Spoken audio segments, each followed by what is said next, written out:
Hey guys, what's going on? It's Kobe Corporate CBC, And I'm Jigsaw. and we both have YouTube channels that go through video games, gameplays, playthroughs, and tutorials. And basically, we're doing this thing called Fighting Game Radio, where it's going to be a radio or a podcast theme. And today is going to be an example where in this episode, we're going to be going through Marvel vs Capcom 3 and some of the rumors about Super Marvel vs Capcom 3. And these videos are going to be not limited to, they're going to be basically about all fighting game franchises, and it's going to go from Nintendo all the way to Namco to Capcom and even Mortal Kombat. And it's going to go, sometimes it's going to go through specific characters, the whole thing, or maybe talking about tiers, talking about rumors, community news, company news, and everything in between. So I hope you guys enjoy. Rumors about Super MVC3. Um, Honestly, I do see it happening. They already showed this evidence by making it with their other game, with Super Street Fighter 4 and with AE, right? So everybody should be pretty confident this is gonna happen. And they actually had a meeting with Marvel and Capcom, so which was reported Right. recently, right? So Yeah. it's down to come out. One thing that I dislike about this though is that why aren't they just patching it like a normal game? You know, like kind of like what Midway's doing with Mortal Kombat, because you don't need to keep doing disc releases, even though this is something that they've been doing in the past ever since Super Nintendo. But I mean, nobody wants to spend $40 on a patch every time, you know. But Well, I mean, if they're gonna keep doing it, part of the reason would probably be to get some money, but at the same time, yeah, of course. it's yeah, like you said, they've been doing it for a long time, but it's also it'd probably make it easier on them if they're gonna be changing a lot of stuff or even adding new characters and all that. It'd probably be easier for them in the end, Yeah, instead of just like constant patches. because like it's one thing to because it does cost money. They gotta send it through Microsoft or Sony. They gotta wait. It takes about 3 or 4 weeks. But the thing is right. It's one thing to report record sales and stuff because that does promote the game in its own self. But then when you hear them complaining about expenses and stuff, it kind of gives you a double look about the company and what their finance sector is doing because they got to be careful on what they're saying when it comes to patches because you got to move with the times, right? You can't keep like you couldn't patch a game with an online system like you could with the PS3 and the Xbox back in the day. But now you can, and because their competition's doing it, they can't. They got to do a little bit better changes other than just taking out glitches and errors that should have been taken out to begin with. But either way, Uh, One thing I kind of don't like when they like patch games like early on is like I hate when they do like a character nerf early on. like Sentinel, It yeah, it just that was like I don't right know, off the bat. it kind of just ruins it. I mean, a lot of times it takes most of the time when by the time the patch actually comes in, people have already learned how to deal with it. So when it comes in, it basically just makes the character worse, and it kind of Yeah, ruins the because you know game what? plan. You know what? They were building this game from day one. They should have just released the game, like we're going to use Sentinel as an example. Release him with 900,000 health. Do it beforehand. You shouldn't have to wait because exactly like you said, 2 or 3 weeks. That was barely any time before he got patched. It was about a month, right? Yeah, So, around there. and I mean, there was clearly something that needed to be done because everybody had Sentinel on their team and everybody was using him in a certain way, in a manner. So something needed to be done, but they always say they got pro players playing the Well, game and testing the game and stuff like that.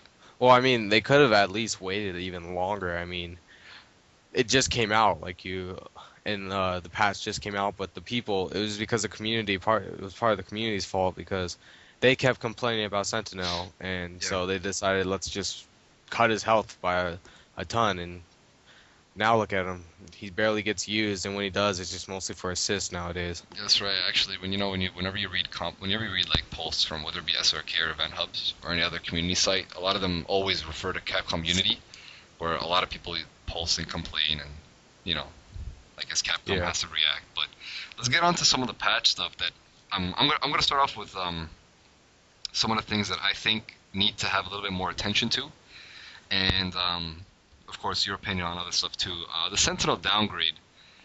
I think something needed to be done to Sentinel. This drastic, no, because he is the easiest character to keep away with, to keep away from, no matter what. Even like if you have any sleight of projectile, you know exactly where he's gonna go, and you just have to dodge his super armor. And eventually, once you understand the fundamentals of the game, you're not going to be getting smacked by crouching medium, or you're not going to be getting smacked by the frying pan.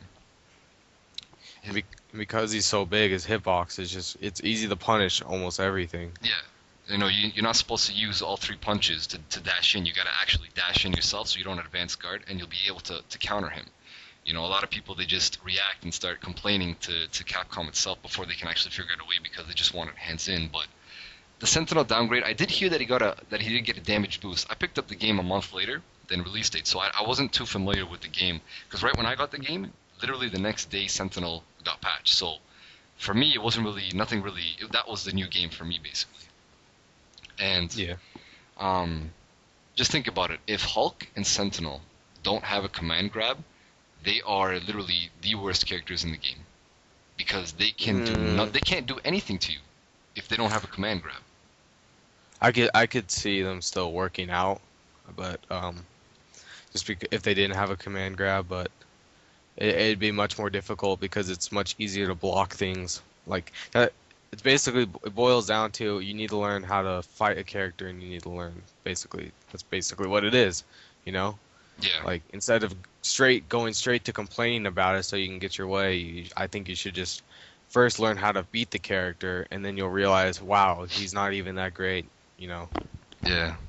Now one thing that I really dislike about the game that I also kind of have, that I do accept, like X Factor, right? This is something that it's a good new tactic in the game, but I mean, in my eyes, it's only a certain amount of time before it does get changed, because what I feel that X Factor should be is this, right? Right now we got X Factor, we have 3 levels, time goes down, and basically when you hit your opponent, you're basically extending the period of your X Factor, and of course, every character gets a damage boost, chip, health regeneration. You even get a speed upgrade. Some characters get more than others, which is kind of weird. I don't understand why. I don't like that either. I think it's to balance the characters out because of the normals. They don't do that much damage, Yeah. or they don't move that fast. They Yeah. kind of need it. The speed, yeah, like that could be different, but I mean, some characters, like I mean, everybody one combo equals finished, but in my eyes, there should only be 2 levels of X Factor, and I'm gonna explain that because I'm gonna give you an example, right? So you have 3 characters, we're playing each other. I beat you. You have your last character left. You got X Factor 3. Now, in this situation, I'm the dominating character, the dominating player. So why should I, the dominating player, have another opportunity to advance myself and be even stronger? Because the X Factor is literally meant to come back, to get you out of bad situations, and to create, different type of game. You could do certain combos that you can never done before and all that. Because what happens is, no matter what character you use, if I have all my characters alive, I get you in any hit, I'm going to cancel into X Factor, extend my loop combo, DHC to kill you off, etc., etc. And I feel that you shouldn't be able to even use X Factor if you have no character alive, if all your characters are alive. Simply because, I mean, you want to make sure that we're trying to balance the game. And just like even today in the Ultimate Fighting Game tournament, I saw so many times with Justin Wong or even PR Balrog, they have all 3 of their characters alive. There's one dive kick with Wolverine, a couple of hits, X Factor when they have all 3 characters alive, and literally the opponent's finished. So in this game right now, if all your characters are alive and he has 1 character left, 1 hit, you should be able to acknowledge it and hit confirm it. And Well, I mean, X Factor is kind of like a balancing thing, because if you really think about it, if there wasn't, like, let's just say there wasn't an X Factor in the game, it'd be all Magneto, because Magneto can do enough damage without X Factor, yeah, and to build enough bar without X Factor that it would just be ridiculous. It'd kind of be like Marvel 2 again in a way. oh yeah, no, that's right. But I do feel that there should be an X Factor. Like, it is good because you should have a ways to get yourself out of bad situations, because this is not Marvel vs Capcom 2. And in my eyes, I feel there should be 2 levels of X Factor, and level 1 should be where 1 of your characters dies, and level 2 should be when 2 of your characters die. And time should go down when you're hitting your opponent. It shouldn't slow down, because you'll see a guy or any character They literally have probably 1 centimeter left of X Factor, but if they're in a combo, it's enough to kill you. It actually doesn't take any time to do a combo if you're hitting your opponent fast enough. And I don't understand or accept that because it's meant to get you back, but you're not supposed to have it forever. So, I mean, Well, I mean, think about it. You're the last character alive, and so you need the X factor. And if it was like the way you said, it'd be it drained so fast that you wouldn't even get the chance to use it enough with enough time on each of the characters. So you'd end up taking out one character, then your X factor's gone, and then yeah, you have to deal with two characters. yeah, like that's what I mean. Everybody's got their eyes on it and something like that because a lot of people do talk about X Factor, but I mean, well, the thing is, I'm so used to playing with Marvel vs. Capcom 1 and a little bit of Marvel vs. Capcom 2, so I'm so used to having, if you're going to come back, you got to really go that far stretch to do it, but I do think something needs to be stopped about it because when you look at it, you don't take chip damage when you're in X Factor, right? But for some reason, you will build meter if you're taking chip damage. It's the same thing, which should not happen. That's what happens in X Factor. But you got to remember, if you're they kind of made it so you were the last character alive. Yeah, And so yeah, like hit it I and heard then somewhere also that they made it so they made X Factor to deal with Phoenix. I don't remember, I don't know if that's that's true funny. or not, but I actually heard because if you didn't have X Factor and she went in the Dark Phoenix, it'd just be like the chip damage, you know? Yeah, yeah, that's. But like, if that's true, then they should do something that when Phoenix is on the team, that game engine should change itself. Because if it's one for one character, I mean, let's just say somebody doesn't use Phoenix, then why are we punishing every other character in a sense? But I mean, either way, like the game is fun with it because you never know when someone's just gonna bust it out when they're doing a blockchain or something like that. But you know, um, that's just one thing. And like we were talking about Magneto. I mean, the way he builds meter needs to be changed because I I, I could see that happening. I mean, I don't mind Magneto the way he is. I mean, if you keep the damage that he does yeah, and just make it so he doesn't build as much meter with. I mean, he's still obviously going to build a lot of meter, yeah, but just kind of like change it a little bit because that one the one loop he does builds, I don't, how many is it, like 2 or 3 bars? doing It it, builds a doing lot of yeah. bars. They could do this is their easy combo, right? Basically, Magneto. Every fly character has the ability to build a lot more meter. That's just given because they can cancel and do a bunch of dashes like Storm, Doctor Doom, Magneto. But talking about Magneto himself, he's gonna do his bread and butter combo for an air combo is regular hits into special, launch your character in the air. Now you hit heavy, you're gonna cancel into fly. You're gonna do heavy dash, heavy dash, heavy dash 5 times, right? Majority of the time, you're probably gonna be in the corner, and even if you're not in the corner, he could hit you down and then he built at least, if he did it properly, he should have built 90% of 2 meters or over 2 meters. And then he could just cancel into level 3. And because you have that meter building from the beginning of the game, you get it. He will be able to kill you. That's their easy combo. But if you do the staircase one, or you do the one where the romp combo, you hit them in the air once, you dash down, you hit him while you're coming down, you go back up, you're literally doing about 12 heavy slaps. And then you can do the hyper grab. Doesn't that build the most? That builds the most, yeah. And it's like Magneto. Nothing needs to be changed about him. He's a great character. His moveset, all that stuff, flying, his health, keep it the same. But he builds also no, just fly characters in general who can just press heavy and then dash, just 2 buttons over and over again. Build too much meter too easy because a lot of the majority of the cast will never have that opportunity, even if they have a level 3 combo. I mean, Dante is one of those characters that can do that, which he doesn't need to fly. But Dante's Dante. He's got world record of the move set as a fighting character in a game. Yeah. And it's too much because, it's like just you do all these combos, and if you use your assist characters right, you can even extend that, and then it's just level 3 all the time. And it even happened today in the tournament, and it even happened with Dante. It's really easy to get to that state.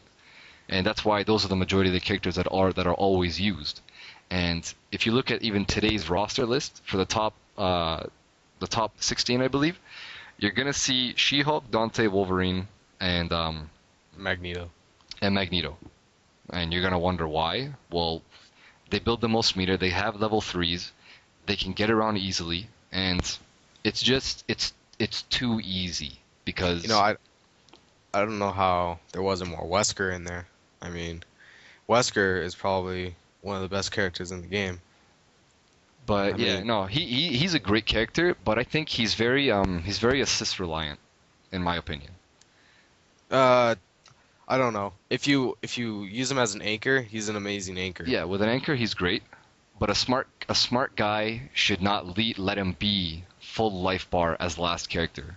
You should treat him like because he is one of the most dangerous level threes because his teleports literally have no frames to recover, and somebody should tag him in because him Wesker without he's a great starting character and a great third anchor character, but See, that means even if they like tag him in, you still and they have the other characters in, it still makes him great because he can work on it with as like with the assists and stuff. yeah. So But the only thing is his only assist that's good is his off the ground assist, and you can set up for like unblockables though too.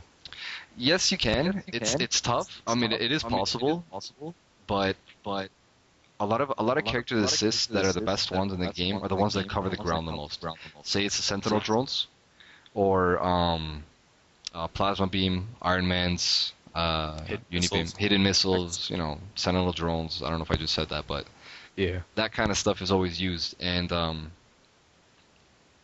I mean, Wesker. There was a couple of Weskers. Brightside used Wesker. And oh my God, it's Andre used Wesker. I'm just looking at the on Event Hub's the result list. But I don't know, man. 'Cause like I use Wesker myself, and like every now and then as like a backup for mix-ups. But I mean, if you really think about it, any character can be good, yeah, and any character can be that's I think that's kind of why X Factor's in the game. It's part of the reason. Just make like any character good. But that's why. But there will always still be those characters that are used more than others, and I guess you can consider them better than others, you know. But there will always be those other characters. I mean, like I don't remember his name, but there was a Felicia right last night during the raffle, and he was just tearing it up. I mean, he sweep teams with just Felicia, yeah. and it I was think crazy. I saw him in the actual pools. I never watched the auctions last night, but I think I know who you're talking about. He was really good with them. Yeah. Was it JJJ? He was using Morgan, Storm, and Felicia. He was the only one I could remember using her. I know he was really good when he used Felicia as an anchor. But there was another guy who was using him. I don't remember his name though. It was in the auction and he was just tearing it up.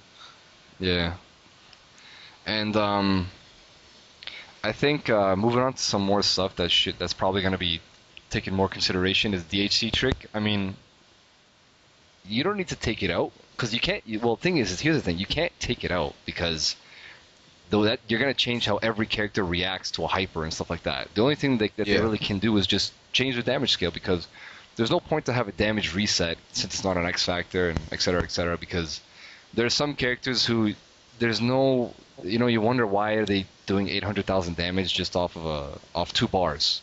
You know, it's like it counterparts the whole idea of having level threes and doing DHC to begin with. And Yeah. I mean, that's probably it's gonna get taken out because I mean, They're come on, probably, what it they're is. probably gonna do is just put the damage scaling back in because that's what it does. It basically resets the damage Yeah, scaling, so it starts the whole thing all over. yeah, that's right. So I mean, that's something that I think everybody can agree on that it needs to get taken out. Too bad for all the characters. There's a bunch of teams that literally are built around DHC tricking, but I mean, just when you think about it, it's not right. It's Well, I mean, that's kind of why I don't like it when games get patched a lot. I mean, it just ruins people's things, and I mean, I don't have any teams where I actually use the DHC trick. yeah, But I just when it's a game that's constantly being patched and everything's changing up, it's hard for people to get their like to adapt immediately. And so when a game is patched and they finally adapt to something and then they patch it again, it's kind of like, and then they start running out of options. Yeah. Because, It's I mean, like you said, if teams are built around the DHC trick, and then that means, they're just gonna have to DHC with those characters instead of just do the trick. Which actually they could still do the tricks. It's just damage scaling is gone. They gotta find a way to do more damage now. there is like a way to do like a DHC trick, but my friend knows how to do it. I don't really know too much about it, but it was like it doesn't you know how when you like DHC into what's his face is Dante's crap, I forgot what it's called. The double trigger. Yeah, and ow, and it launches the character into like a spinning motion. Yeah, yeah, There yeah. is a there is a way to do it where it just leaves the character on the ground and you can set up for another thing. I don't know if the damage scaling is there or not. So I don't know how they would make that work out. It's weird. Um, here's one thing though, is when these teams are not winning tournaments, I can definitely say that Capcom won't take that much attention to it. I don't know if Justin Wong did it in the tournament today because I did see a bunch of Wolverines. They would turn on to Berserk as a Berserk mode, or his Rage mode, his own down, his regular hyper, and I saw them DHCing with Wolverine. Yeah. And when these teams start winning, then they take focus on, because here's the thing, right? A lot of people will complain about it, just like they complain about Sentinel or anything like that. And the problem is when these teams get beat by other teams who aren't tricking like that, then everyone's going to be like, okay, well, it's just me. I'm not playing hard enough because other guys are clearly beating them. So you don't need to DHC trick, Yeah. et cetera, et cetera. So that's what, in my eyes, that's the only thing that'll really hold them back. Because in my eyes, like, I don't like it, but at the same time, they're not winning. So I don't really care. Because I did it. I used to do it when I was using Deadpool, Wesker, and Doctor Doom, and I would do Deadpool's hyper, and then I would do Wesker's hyper counter, and then DHC would reset, the damage would reset, and I'd kill almost any character in the game, because I'm gonna build another meter, and I could just DHC into Doctor Doom. So, but I don't do that anymore because I'm using the Deadpool, Doctor Doom, and Akuma team. But I don't know. I mean, it's only a matter of time for that too. But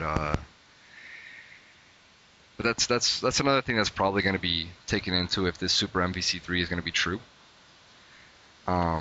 It's gonna be like it's gonna be. I have a feeling the whole gameplay style is gonna completely change.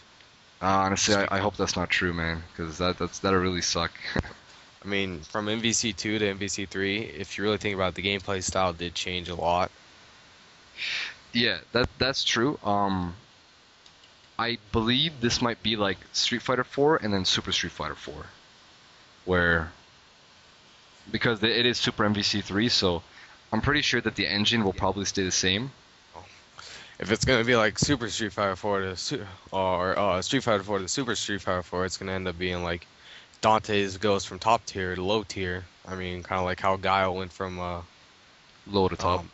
Yeah. I mean, it's weird. Yeah. But they still have time, and this game is still pretty new. I mean, Yeah, it really it's a shame that they would even announce something like this or even have rumors about this. did they announce it? They never announced it. Because but- I heard that one dude who leaked the character list for Marvel Vs Capcom 3. Yeah, it's some He- troll he- from Capcom, man. He's just still the same No, it was a different guy. It was just some. I don't remember who it was. But Well, I heard he also leaked Super. Yeah, well, it's clearly somebody from Capcom is leaking some information to somebody and making rumors. And little trickery going on, you know. Yeah, man, it's some guy just doing it, and That's some skilled marketing, you know. me as a customer for these kind of games, it pisses me off when Capcom's going to release Marvel vs. Capcom 3 and they're already working on Super, and they're just going to release it next year, because these games are slowly going to have no value, and they're just going to mock the same thing that happened with Rock Band, or Guitar Hero. Oh yeah, like They oversaturate the market because they got Super Street Fighter, they got Street Fighter vs. Tekken, that's coming out real soon, and they're just gonna have I Tekken can versus. see well, Super Street Fighter vs. Tekken. I can see that as a whole different game Yeah, because of it's kind course. of gonna be like it. But But then Tekken's got their own thing. It's just gonna be Tekken versus Street Fighter with the Tekken engine, right? so the Tekken's players are gonna be playing Tekken versus Street Fighter, and the Street Fighter players are gonna be playing Street Fighter versus Tekken. Yeah. Hopefully everybody plays both. That'd be really cool. Yeah, That'd be a good thing. And then it's gonna be interesting to see how those play out though too. yeah, because now they got Third Strike, right? The new one, the online Yeah, one. but they're not changing anything. They're just changing the graphics. I Yeah, believe. yeah. It's apparently they're just changing the I mean Yoshiro he released a picture. Well, he always releases garbage images that just troll everybody, but he He released. released like a picture last year too. Yeah, Of, yeah. Third Strike. But E3, right? So we're probably gonna see a bunch of stuff then. Yeah. And I just hope that Capcom, they kind of calm down with the fighting games a little bit. In my like, I hope another expansion of Resident Evil comes out or something like that. Because I hope they start doing more than just the fighting games because they're releasing more than one or two a year, and for fighting games that's a lot. 'Cause- Yeah. But either way, man, like I'm always gonna be loyal to Capcom no matter what. So Hopefully, like when they do come out with Super, they take a little break. I mean, we'll have. yeah, I mean, I don't know when the next Street Fighter is coming out, but it probably won't be for a while yeah, man. because we have Super Street or Street Fighter 4, Super Street Fighter 4, and now Super Street Fighter 4 Arcade Edition. Yeah. So that's It gets a little much because from Street Fighter 4 to Super Street Fighter 4 they had declined sales. Yeah. Which was recorded, and then I mean I'm more than sure that it's gonna follow through again because the guys who are casual players are gonna be like, why the hell is there another game coming out? Because the game on the 3DS is different, the one on the PC is different, the one on PC Super Street Fighter Wait, 4 is gonna what? be on PC. Sorry. Wait, oh, that's what you mean. I thought you were meaning like the new one the first time, but there's Street Fighter 4 on the PC, and then they're coming out with Super Street Fighter 4 Arcade Edition for the PC. Yeah, and the 3DS version of Super Street Fighter 4 is a different game engine, and a casual player is Yeah. going to be like, okay, what the hell? How many times do I got to invest in this game? Because add up the values, right? Street Fighter 4 was you bought it when it came out, 60, 70 bucks. Saying you're No, it was saying- like 40. They release them when they're 40. I remember. Street Fighter 4? Yeah, I'm pretty sure they released it and it was $40. Super Street Fighter 4 was $40. Yeah, when they released it, when they first released it. Yeah, I'm talking about Street Fighter 4, the one back 2 years ago. Yeah, I'm pretty sure because I remember.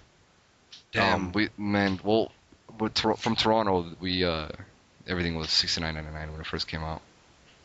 Oh well. Location limit restrictions, I guess. I don't know. Yeah, I don't. But okay, well either way, whatever. Even say it was $40, and say Arcade Edition is $40, right? I mean, Yeah. it's an investment, right, at this point, and assuming you don't buy costumes or any of the avatars and all that stuff, because Capcom can do ways to raise money without having to continue to just release copies of the game. Because, I mean, it is what it is. It's don't be Modern Warfare, please. And every 8 months, another game comes out. And they're all the same. Exactly, and exactly. they make tons of money, and it's basically because like Call of Duty 4 to Modern Warfare 2, it's the same exact engine, and they basically just took because there are like hacks in the game, or if you do it right, there's certain weapons from the old game that's not in the new game, but if you deep inside the code, the weapons are still in there. So it's kind of like Madden, how it's basically the same exact thing every single year. You know what I mean? Yeah, no, it's I've been looking at Modern Warfare 3 stuff, and the biggest difference I see is going to happen is a single player, because it really looks like they're doing a big story for it. But I mean, from going from Modern Warfare 2, Modern Warfare 1 to Modern Warfare 2, I had no idea if there was no real difference. And then Black Ops is Well, Black Ops is a different company. yeah, with like 20% of the same guys who left, but I don't know. but Black Ops 2 is apparently in works. Is that true? The whole Black Ops 2? I don't know. The whole Call of Duty franchise is starting to slowly go downhill. Activision is They're money hungry. They really are. They love to milk the crap out of their franchises, and There was something I don't remember back when I used to be big in the Call of Duty. It was Activision wanted the makers of Black Ops Treyarch to come out with a pack. I forgot what it was about, but it was it like the caused helmet, Treyarch and they no they call they what the night vision. bottom line is Activision wanted to basically milk the customers, get as much money as they can, and Treyarch said no. And so Activision got mad, and it was a big ordeal, but it fixed itself. But you can see how, Some of them split. yeah, you can see how stuff is starting to fall apart. Basically, when a gaming company, like, I don't want Capcom to do that, but if they start getting money hungry, that's what's going to happen. Yeah, they start losing focus because it's the board of directors, right? When they start seeing extreme financial successes when it comes to the paper, because they're not the ones who really they care what's going on in the market, but it's like this is what happened with Guitar Hero, right? I know we're going a little off topic, but basically, a lot of people don't understand. A lot of people don't understand what happened. Like we all know they oversaturated the market, but you got to look at why they oversaturated. How does a company who's making millions makes really poor decisions? And you got to understand something. The guys who are making these decisions, which they have to listen to the board of directors, and they're seeing release a new copy, and they keep seeing this. Extreme profit margins that they're getting, and they continue to do this process, rinse and repeat, rinse and repeat. But what happened is there was a time where so little people bought the newest releases of games so fast that they didn't expect to lose all these expenses all in one shot. And what happens is that the board of directors who sees these, the financial controllers, they're like, wait a minute, we just had a negative margin, which was huge, and immediately they write it off. So they continue to do something that's good, and then when they see something that happens bad one or two times, which they released all these, I don't even know how many guitar packages they released. Oh, there's a ton. I mean, they came out with like 5 in 1 year. Yeah, It was ridiculous. and because I have a financial background, right? And I was reading these articles in the news and stuff, and I'm like, these guys are really lacking this much care for their product or franchise. Because there was a point where in the mines they made so much money that even if they screwed everything over, it doesn't matter because they already made like 4 retirement lifetimes for money for themselves. So Yeah, it went through the trash. it's kind of sad how that worked. I mean, but you can also see the recurring factor. We started off with Guitar Hero. It started off amazing, ton of sales and all that. Start making more and more and more, trying to get as much money as they can. It falls apart. Call of Duty starts off great, and now they're starting to make more and more and more. I mean, And there's they got still a lot of competition this time. Yeah, and it's gonna eventually fall apart if they keep doing it the way they're doing. Mm-hmm. And now Capcom, if they're gonna, I mean, they've always done it this way, but now they're just kind of doing it a little bit too much. Because sorry, continue. You know what I mean, but like no, you're right. Because up to this point, Capcom themselves, they were complete. The fighting game scene was Street Fighter 2, then it was Third Strike, then it was Street Fighter 4. Always the top playing game, not most selling, but the top most attracted and playing game at any tournament you go to, and literally always the most recognized and best. Oh, they always won the awards, etc., etc. But now Tekken's kind of come on a rise. You had BlazBlue and Guilty Gear just got bought by another owner, and you have Mortal Kombat. They got bought? Guilty Gear. I didn't even know about that. The owners were just the rights to use the Guilty Gear was bought, so you never know whether they're gonna actually. They're probably gonna come out with a new game because, it's just a course of history what's gonna happen. Like this, is what happens with Midway and Shadow Realms, right?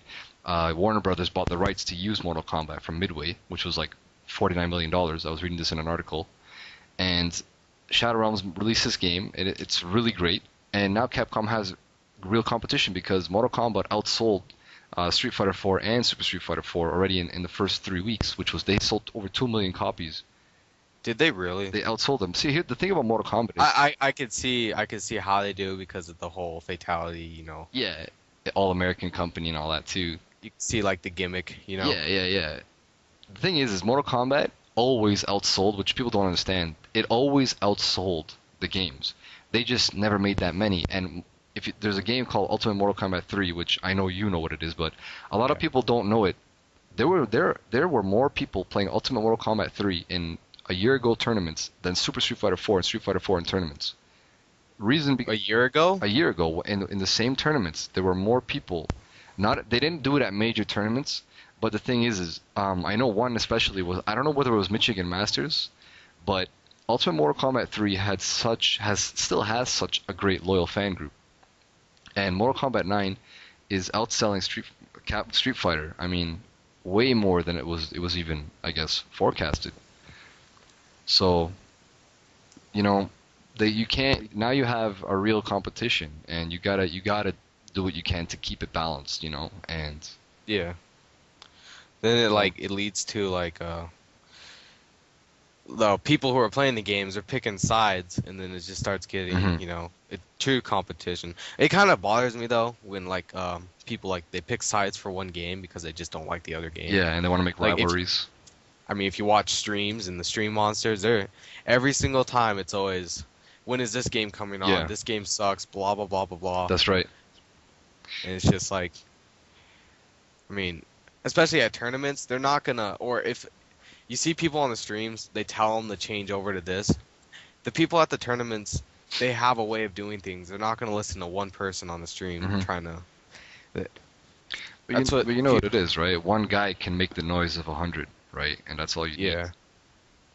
But I mean, I play a lot of games. I play Mortal Kombat 9, Street Fighter, of course, and Marvel. But I like Blaze Blue. I don't see a problem with Blaze Blue. If Blaze Blue is on a stream, I'm not gonna go and complain about it. Yeah. Because you know what it is? There's a time schedule that says what game is going to be showing at a certain time. Yeah. There's one thing, here's the thing, right? We all need rivalries for games and stuff, but it's got to be friendly rivalries. Because if there's no competition, right? That's not fun. You got to have your own groups and stuff. But don't complain and whine and cry about this game and that game. Because exactly. Especially when you watch the stream monsters and they're commenting, sorry. Every time there's a girl on the stream, these guys, for some reason, it's as if they've never seen one before. And when it comes about games, like you were saying, when they complain about games or something like that, it's like they just got to bring it down because they want to see what they want to see. And Yeah. man, it's like you got to have respect for the games that other people want to see, because when your game is on, people are respecting you if they're not complaining about it. So you got to have that same treatment, because the fighting game community, there's no lying about this, there's no need to hide it, is extremely immature, and the hate for other people in the community is what brings it back and holds it back with all the pride. Well, every community is pretty immature. They have those people in there. I mean, I'm pretty sure the FPS market has the same. I'm just gonna say I think it's FPS a little bit worse. I mean, I was big on the FPS scene until recently, so I know how it is. I like the fighting game community better. Yeah. So I'm not too sure about the StarCraft 2 community. I know they're huge. Yeah. That's what reminds me in the stream, because you know how they always during streams when commentators are referring to other games like StarCraft, because a lot of people play StarCraft. Mhm. A lot of fighting game players play StarCraft because it's just one of those games It's a great game. ever since StarCraft 1, you know. But I saw on the stream a couple people were saying no one plays StarCraft, blah blah blah blah blah, you know. And I mean, Yeah. I just thought in the back of my mind, there's tons of people that play StarCraft. That's just ridiculous. No, that's a guy who's probably never watched the StarCraft 2 tournament, or has never A lot heard of about what goes on in Korea. So Or just some serious trolls, you know. yeah, trolls. It's funny how many trolls there are, but that's like a trolls and the word exist need to be united as one word. Just trolls exist. That's That's kind of how it's. that's got to be a new word. Like, don't separate it. Just put a dash. But yeah, I mean, but here's the thing, right? I know Capcom and Shadow Realms and Mortal Kombat creators and Tekken creators and all this stuff. They're really strong with the community of tournament effort. I mean, those are your most loyal guys. They're competitors. They buy the products. They really show you, and they go through the game engine, blah blah blah. But here's the thing, right? Mortal Kombat sold 2 million copies, or just say 1 million copies, whatever. It doesn't matter. only 10,000 guys tuned into the stream. But let's just That's still say quite a lot. it's quite a lot. But the thing is your loyal fan, really loyal fan market is never going to be anywhere near the same size as your casual game market. And Yeah. that's the big difference. And I'm pretty sure, say, Mortal Kombat posted on their site, this tournament's at this time, we're going to stream it, blah, blah, blah, get it more open, have a good marketing team for it. It'll probably be much greater because what guy who buys a game casual doesn't want to see what it's like taking tournament? That's kind of what they're doing now with like these games. Like I heard in Marvel, they kind of wanted to make it in a way competitive, like they've always been, but have it can't find the right word, but have casual it and fun, yeah, have a big casual group. Yeah. And Because with the Third Strike and those type of games, or Marvel 2, it kind of turned into a big competitive scene, There wasn't too many casual. yeah. Um, I mean, they did a really great job in it. A lot of people always say, how much would the game have sold if the word Marvel wasn't in the title? I don't think that question should even exist. It's really stupid. I mean, Marvel vs. Capcom, before it was even big or even had a great marketing team, always sold great.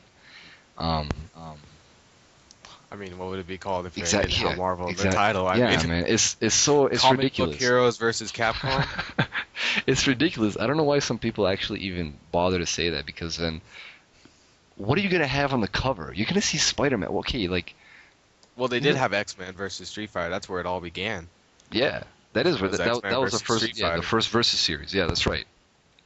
And that was at the same time where they had the X-Men cartoons and the Spider-Man cartoons and Yeah, it's the good times, yeah.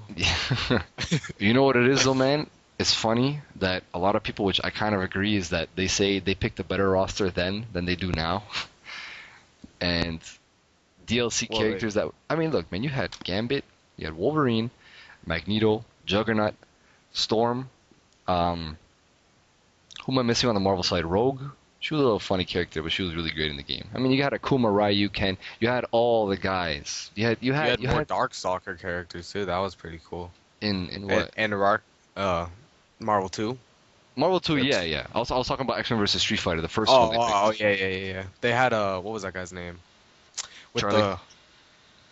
somebody else. Yeah, they had Charlie. Which But, side? on Street Fighter side or the the Street X-Men X-Men side? side. What was his name? Juggernaut? Yeah, they had Juggernaut. What was? He had like the stuff that comes Omega Red. Yeah, Didn't they have Omega Red? wait, he was in X-Men versus Street Fighter. He was in Marvel Superheroes versus Street Fighter. I get those confused sometimes. Yeah. Yo, Omega Red was my character ever since the Versus series, and I am dying for him to be in Marvel vs. Capcom 3. He is insane. But I liked Omega Red. He was interesting character. he's, man, the amount of life you can steal in one round, and then recover red. Oh man, it was, man. I want to see the Punisher in Marvel vs. Capcom 3. We got to get a real gunner in this game, and he's the one. Oh, we got to see like I don't know. I can see we're Spawn. Wait, yeah, Spawn? That'd be interesting. They gotta buy the rights to him first. Wait, who has the rights to him? Warner Brothers probably. They have the rights to everybody. Wasn't it Dark Horse that owns him? Of course. Maybe I have a newer comic of Spawn. I don't. Sounds kind of nerdy, but Guy, everybody who's probably listening to this owns a comic. So I mean, I have a stack of comics. I got the Civil War, all Yeah. vintage. Man, that stuff. If you play a fighting game, you probably have a comic somewhere in your house. If you don't got a comic, a poster, or something that has something on it, then you're crazy, man. I don't know. Hell, I bet you most people actually probably have like a manga somewhere. Hmm. I mean, it's just kind of how the fighting game community is. So I hope everybody enjoyed this quite lengthy podcast, and every video is going to be posted under both mine, which is going to be in the video description under Coolboy Corporate, and Jigsaw's page, which is going to be in the video description too, so you guys can find the links for that. And stay tuned for next time, guys. So take care.